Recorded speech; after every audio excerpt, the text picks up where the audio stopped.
السلام علیکم ورحمۃ اللہ وبرکاتہ۔ آج کا ٹاپک بڑا اہم ترین ٹاپک ہے۔ کئی ایسے پیشنٹ ان 5-6 دنوں کے اندر دیکھنے میں آئے ہیں جو اس معاملات کی وجہ سے ان بیچاروں کا گھر ٹوٹ گیا۔ کہیں پہ خواتین کے ساتھ مسائل ہیں تو کہیں پر کسی بھائی کے ساتھ مسائل ہیں۔ وہ موضوع، وہ ٹاپک، بیوی سے قریب کی بندش کا جادو۔ اس سے مراد یہ ہے کہ ایک تندرست آدمی اپنی بیوی سے جماع نہیں کر سکے، اور اس کی کیفیت کچھ اس طرح سے ہوتی ہے کہ جن انسان کے دماغ میں اس جگہ مورچہ بنا کر بیٹھ جاتا ہے جہاں سے اعضائے تناسل کو شہوانی ہدایات ملتی ہیں، پھر جب انسان اپنی بیوی کے قریب ہو کر اس سے جماع کا ارادہ کر لیتا ہے تو جن اس دماغی مرکز کو بے عمل کر دیتا ہے جو اعضائے تناسل میں شہوانی جذبات بھڑکاتا ہے، اس سے مراد اس سے اعلی تناسل سکڑ جاتا ہے اور اپنی بیوی سے وہ مرد جماع کرنے کے قابل نہیں رہتا۔ جن کی یہ شیاطینی حرکت اس وقت عمل میں آتی ہے جب خاوند جماع کرنے کے لیے بالکل تیار ہوتا ہے، عین وقت وہ یہ حرکت کر کے اسے جماع سے عاجز کر دیتا ہے۔ یاد رہے، یہ حالت جس طرح مرد کے ساتھ ہوتی ہے اسی طرح عورتوں کے ساتھ بھی ہو سکتی ہے۔ تو میرے بھائی، اس صورت کی 5 شکلیں ہیں۔ نمبر 1، عورت کی ٹانگیں غیر ارادی طور پر ایک دوسرے سے چپک جاتی ہیں اور اس کا خاوند اس سے جماع نہیں کر سکتا۔ نمبر 2، جن عورت کے دماغ میں مورچہ بندی کر کے اس کی شہوت کو ختم کر دیتا ہے، چنانچہ اس کا خاوند اس سے جماع بھی کر لے تو اسے قطعاً کوئی لذت محسوس نہیں ہوتی اور وہ دوران جماع نیم بے ہوشی کی حالت میں پڑی رہتی ہے۔ نمبر 3، عین اس وقت عورت کو خون آنا شروع ہو جاتا ہے جب اس کا خاوند اس سے جماع کرنے کے لیے تیار ہوتا ہے، جس سے وہ جماع نہیں کر سکتا۔ نمبر 4، مرد جب جماع کا ارادہ کرتا ہے تو اس کے سامنے عورت کی شرمگاہ پہ گوشت کا ایک بہت بڑا بند آ جاتا ہے جس سے وہ جماع نہیں کر سکتا۔ نمبر 5، بعض اوقات ایسا بھی ہوتا ہے کہ مرد ایک کنواری عورت سے شادی کرتا ہے لیکن جب وہ اس کے قریب جاتا ہے تو اسے یوں لگتا ہے جیسے یہ عورت کنواری ہی نہ ہو، اور وہ شک و شبہات میں مبتلا ہو کے پریشان ہو جاتا ہے۔ جب علاج ہوتا ہے تو اس کا پردہ بکارت اسی طرح سامنے واضح آ جاتا ہے۔ تو میرے بھائی، یہ بندش جماع کے جادو ہے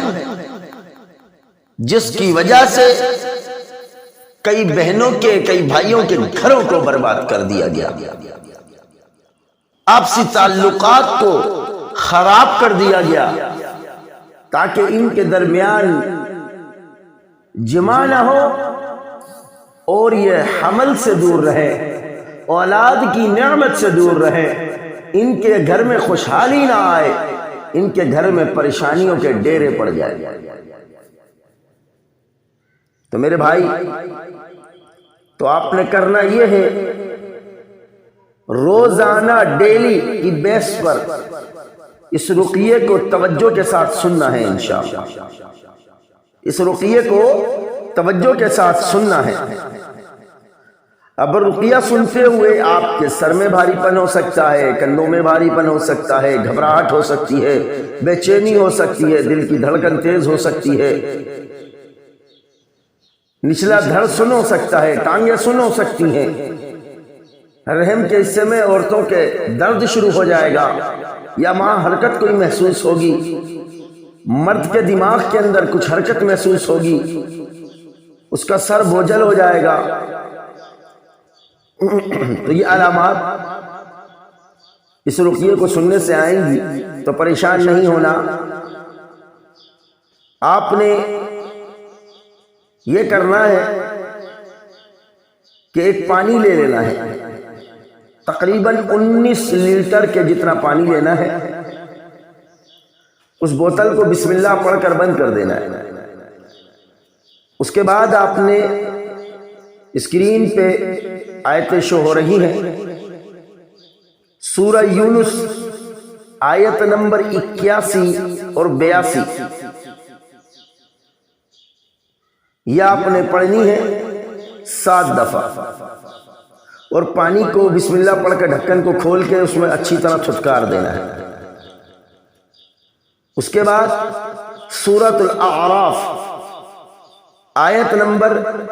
117 سے 122 7 دفعہ پڑھنی ہے اور پانی پر چھٹکار دینا ہے۔ اس کے بعد سورہ طٰہٰ آیت نمبر 79 آیت نمبر 69 انشاءاللہ پڑھنی ہے اور پانی پر تھتکار دینا ہے۔ بسم اللہ پڑھ کر بوتل بند کر دینی ہے۔ آپ نے دن میں جتنی دفعہ پانی پینا ہے یہی پانی پینا ہے۔ اس پانی کے اندر نہ اور پانی ملانا ہے، نہ اس پانی کو چولہے پہ رکھنا ہے۔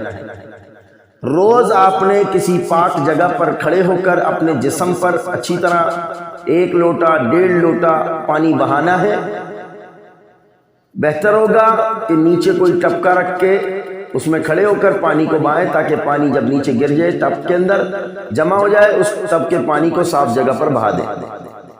گھر سے باہر۔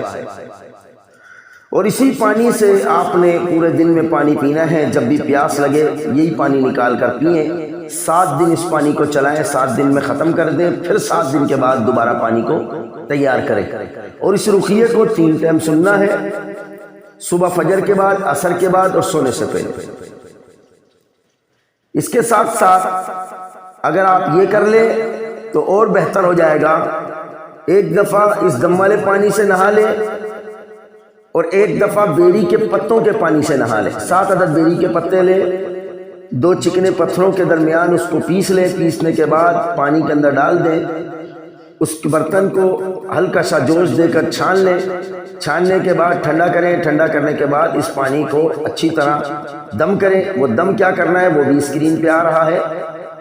آیت الکرسی 7 دفعہ، سورہ فلق اور سورہ ناس 7 دفعہ پڑھ کر دم کریں، اور اس پانی کو اپنے جسم پر بہانا ہے، اپنے جسم پر بہانا ہے روزانہ ڈیلی۔ انشاءاللہ اللہ کے حکم سے جادو بندش کا جتنا پرانا ہی کیوں نہ ہو، اللہ کی توفیق اور اس کے فضل سے انشاءاللہ چور چور ہو جائے گا، ٹوٹ جائے گا انشاءاللہ۔ تو جو اس رقیے کو سننا چاہتا ہے بسم اللہ پڑھ کر آنکھیں بند کریں، انشاءاللہ ہم رقیے کو شروع کریں گے۔ اعوذ باللہ من الشیطان الرجیم،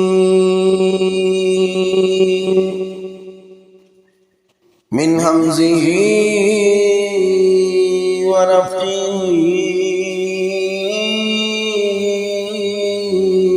ونفثہ۔ بسم اللہ الرحمن الرحیم۔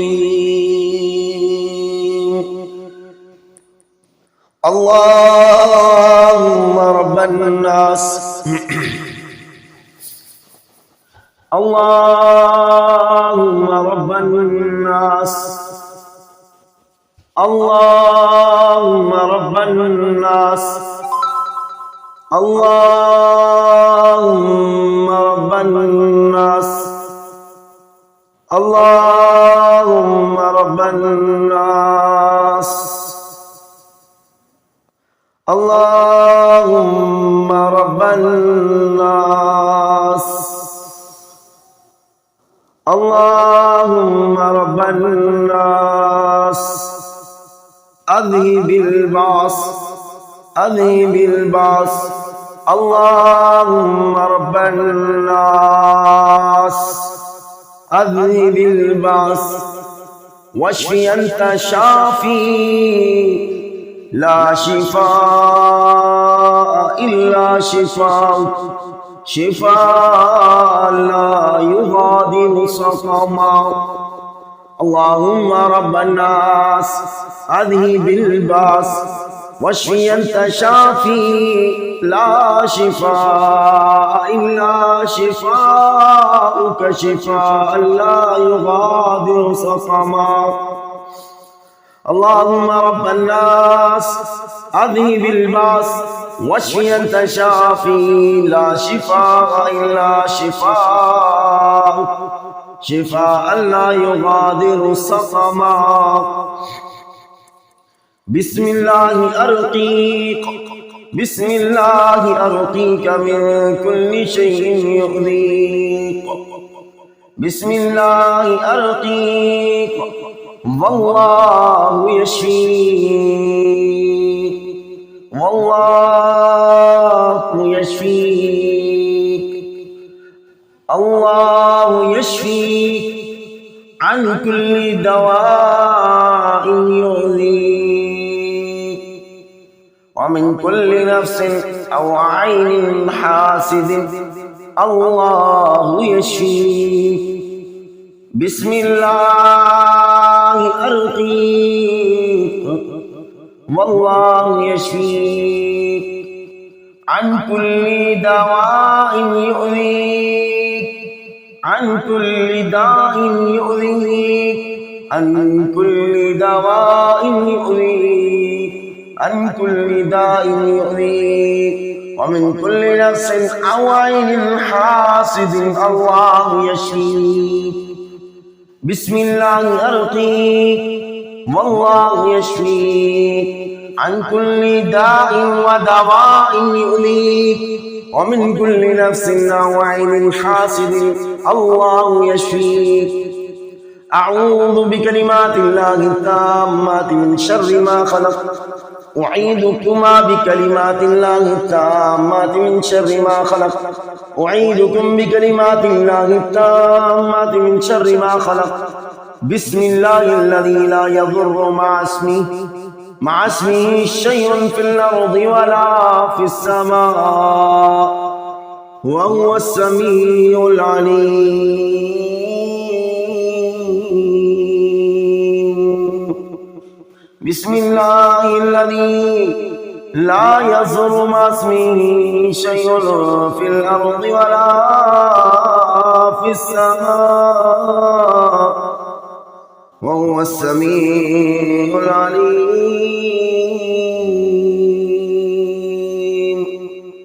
بسم الله الذي لا يضر مع اسمه شيء في الأرض ولا في السماء وهو السميع العليم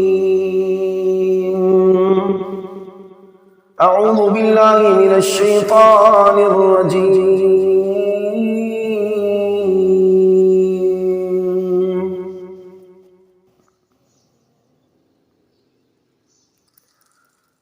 وقال فرعون ائتوني بكل ساحر عليم فلما جاء السحرة قال لهم موسى ألقوا ما أنتم ملقون فلما ألقوا قال موسى ما جئتم به السحر إن الله سيبطله إن الله لا يصلح عمل المفسدين